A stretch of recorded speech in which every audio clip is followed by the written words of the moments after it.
Hi friends, வள்ளிவேலு சீரியலில் ஒரு அட்டகாசமான எபிசோட் வந்திருக்கு. அதை பற்றி தான் இந்த வீடியோவில் பார்க்க போகிறோம். அதுக்கு முன்னாடி நம்ம சேனலை சப்ஸ்கிரைப் பண்ணாதவங்க கீழே இருக்கிற சப்ஸ்கிரைப் பண்ண கிளிக் பண்ணிவிட்டு பக்கத்தில் இருக்கிற பெல் பட்டனையும் கிளிக் பண்ணிடுங்க. சரி, வாங்க வீடியோக்குள்ளே போகலாம். இங்கே பார்த்தோன்னா நம்ம வள்ளி விட்டு தான் காமிக்கிறாங்க. அங்கே எல்லோரும் சாப்பிட்றதுக்காக உட்காடுறாங்க. இன்னொரு பக்கம் நம்ம வள்ளியோட அப்பா என்ன பண்ணுறாங்கன்னா, அவங்க அக்கா கிட்டே எங்கள் அக்கா ஊருக்கு போகல, எல்லாம் நல்லபடியாக முடிச்சிருச்சா அப்படின்னு கேட்டதும் உடனே அவங்க அக்கா யோசிக்கிறாங்க, இதை நான் வந்த உடனே கேட்டிருக்கணும், வேலை மேலே உள்ள பாசம் இதையும் கேட்காமலே உன்னை விட்டுட்டில்ல அப்படின்னு யோசிக்கிறாங்க. அக்கா என்ன ஆச்சுக்கா, எந்த பிரச்சனையும் இல்லைல்ல அப்படின்னு அவங்க கேட்குறாங்க. உடனே நம்ம வள்ளியோட அத்தையும் அதெல்லாம் ஒன்றும் இல்லை, நல்லபடியாக முடிஞ்சிருச்சு, இங்கே பாரு அங்கே இருக்கிற எல்லாரும் ஒன்று தான் கேட்டாங்கடா, எதுக்கு ஒரு வாட்டி நம்ம ஊருக்கு போய் பார்த்துட்டு வா அப்படின்னதும் நானும் போகணுன்னு தான் நினைக்கிறேன்க்கா, எங்கள் டைமே கிடைக்கவே மாட்டேங்குது, பார்க்கலாம் அப்படின்னு அந்த இடத்துல பேசிட்டு இருக்காங்க.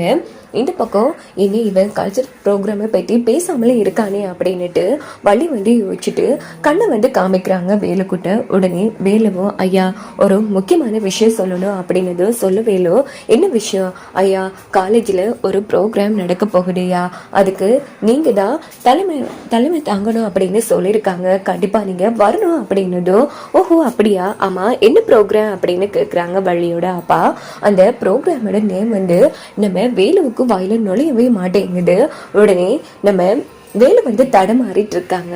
அப்போ நம்ம வள்ளி இருக்காங்க இல்லையா, அவங்க முணுமுணுக்கிறாங்க கல்ச்சர்ஸ் அப்படின்னு. உடனே வள்ளியோட மாமா கவனிச்சிட்றாங்க, எடே வேலு கல்ச்சரல்ஸ் ப்ரோக்ராமா அப்படின்னதும், ஐயா அந்த ப்ரோக்ராம் ஐயா கண்டிப்பாக நீங்கள் வரணும் அப்படின்னதும், ஓஹோ அந்த ப்ரோக்ராமா, சரி எப்படா அப்படின்னதும் ஒரு டேட்டு சொல்கிறாங்க வேலு. ஐயோ சிஎம்மோட அன்னைக்கு மீட்டிங் இருக்கு வேலு, என்னால் வர முடியாது அப்படின்னு மறுத்துடுறாங்க நம்ம வள்ளியோட அப்பா. உடனே எப்படியாச்சும் பேச சொல்கிறாங்க வள்ளி. இந்த பக்கம் வேலு, ஐயா ப்ளீஸ் ஐயா ஒரு 10 நிமிஷம் போனாலும் போதும் அப்படின்னதும், முடியாதுடா, இங்கே பாரு உனக்காக நான் எந்த மீட்டிங்னாலும் கேன்சல் பண்ணிட்டு வருவேன், ஆனால் இந்த மீட்டிங் என்னால் கேன்சல் பண்ண முடியாது வேலு, என்னை மன்னிச்சிடு அப்படின்னதும், சரிங்கய்யா நான் பேசி புரிய வைக்கிறேன் அப்படின்னு சொல்லிடுறாங்க. இந்த பக்கம் பார்த்தோன்னா பால்கனியில் ரொம்ப ஃபீல் பண்ணி யோசிச்சுட்டு இருக்காங்க வள்ளி. அப்படின்னு பார்த்து வேலு வராங்க. என்ன வேலு எப்படி ஆயிடுச்சு? ஆமாம் மேடம், இப்போ என்ன பண்ணுறது? சரி பார்த்துக்கலாம் மேடம் அப்படின்னதும், சரி வேலு அப்படின்றாங்க. அதுக்கப்புறமா நம்ம வேலு சாரி சொல்றாங்கன்னா, என்ன பண்றது மேடம், முடிஞ்ச அளவுக்கு பேசி பார்த்துட்டு இனி அப்பா தான் ஒரு முடிவெடுக்கணும் அப்படின்னு பேசிட்டு இருக்காங்க. இதை நம்ம வள்ளியோட அத்தை மறைஞ்சு நின்று பார்த்துட்டு இருக்காங்க. அதுக்கப்புறமா நம்ம வேலு அவங்க வீட்டுக்கு கிளம்பினதும் வள்ளி ரொம்ப ஃபீல் பண்றாங்க. நீ ரூம்ல இருந்து வள்ளி யோசிச்சு பாக்குறாங்க, இதுக்கு சரியான வழி நம்ம லெட்டர் மூலியமா ஐயாவை கூப்பிட வேண்டியதுதான் அப்படின்னுட்டு உடனே லெட்டர் எழுத ஆரம்பிக்கிறாங்க. அந்த லெட்டர்ல என்ன எழுதுறாங்கன்னா, ஐயா நாங்க இப்படி இந்த காலேஜ்ல இருந்து பேசுறேன், நீங்கள் ரொம்பவே மரியாதையானவங்க, நீங்கள் எங்களோட கல்ச்சர்ஸ் ப்ரோக்ராமில் கலந்து கொள்றதால எங்கள் எல்லாருக்கும் மிகப்பெரிய பெருமையாகவும் முன் உதாரணமாகவும் இருக்கும். அது மட்டும் இல்லாமல் ஒருத்தங்க என்ன கேட்டாலும் எவ்வளோ கஷ்டப்பட்டாச்சு நீங்கள் நிறைவேற்றி வைப்பீங்கிற நம்பிக்கை எனக்கு இருக்குது அப்படின்னு அவங்கள ரொம்பவே வர்ணிச்சு எழுதிட்டு இருக்காங்க நம்ம வள்ளி. அதுக்கப்புறமா லெட்டர் எழுதி முடிச்சுட்டு போஸ்ட்டும் பண்ணிடுறாங்க. மறுநாள் காலையில் பார்த்தோன்னா வேலைக்காரமா அந்த லெட்டரை ஐயா கிட்ட கொடுத்ததும் உடனே வள்ளியோட அப்பாவும் வாங்கிக்கிறாங்க. அப்படின்னு பார்த்து வேலைக்கு போகிறதுக்காக வெளியில் வேலுங்க அப்படின்னு அவங்க தங்கச்சிக்கிட்ட கேட்குறாங்க. உடனே அவங்களும் வேலு நம்ம வள்ளிக்கு ஓடிக்காட்டா போகிறான், உனக்கு தெரியாதா அப்படின்னதோ, ஆமாக்கா சுத்தமாக மறந்துட்டேன் அப்படின்னுட்டு அவங்களும் டிரைவரை கூட்டிகிட்டு கிளம்பிடுறாங்க. இந்த பக்கம் வள்ளி வேலைக்கிட்டு காலேஜ் போகலாம் அப்படின்னு கூட்டிகிட்டு போகிறாங்க. வள்ளி காலேஜுக்கு போகிறதுக்கு கிளம்புறாங்க. கொஞ்சம் நேரம் கழிச்சு தான் வேலு வராங்க. மேடம் மன்னிச்சிடுங்க மேடம், கொஞ்சம் லேட் ஆகிடுச்சு அப்படின்னதும், இங்கே பாரு ஒரு பாடி கார்டு ஏர்லியாக வரணும்னு தெரியாதா, இனி ஏர்லியாக வரலன்னா 100 ரூபா ஃபைன் அப்படின்னதும், மேடம் நீங்கள் எவ்வளோ ஃபைன் வேணுனாலும் சொல்லுங்கள், பட் எப்படியாச்சும் காலேஜ் பிரின்சிபல் கிட்ட உங்கள் அப்பா வரமாட்டாருன்னு மட்டும் சொல்லுங்கள் அப்படின்னதும், ஏன் வரமாட்டாரு, இன்னும் ஒரு நாள் இருக்குல்ல, அப்பா கண்டிப்பாக வருவார் அப்படின்னு பேசிட்டு இருக்கும்போதே வள்ளியோட அத்தை வராங்க.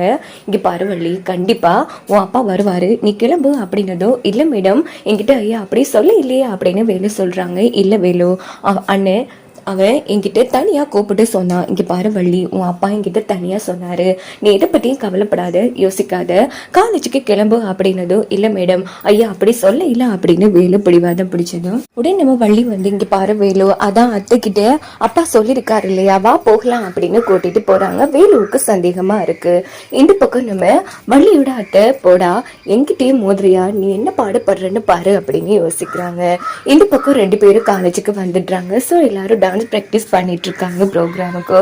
இங்கே பாரு வேலு, பேக்கப்படி, நானும் டான்ஸ் பண்ண போறேன், நம்ம பேர் கொடுத்துருக்கேன் அப்படின்னதும், மேடம் அதெல்லாம் ஆட வேணாம், வாங்க படிக்கலாம் அப்படின்னதும் நம்ம வள்ளியோட ஃப்ரெண்ட் வந்து கலாய்க்கிறாங்க. என்ன வள்ளி, உன்னோட பாடி கார்டு டான்ஸ் பண்ண வேணாம்னு சொல்றாங்களா அப்படின்னதும், இங்கே பாரு வேலு, மானத்தை வாங்காது, நான் டான்ஸ் பண்ண போறேன், அமைதியா எதுவும் பேசாம பார்த்துட்டு அப்படின்னு வள்ளி அவங்களோட பேக்கை வந்து வேலுக்கிட்ட கொடுத்துட்டு டான்ஸ் ப்ராக்டிஸ் பண்ணிட்டு இருக்காங்க.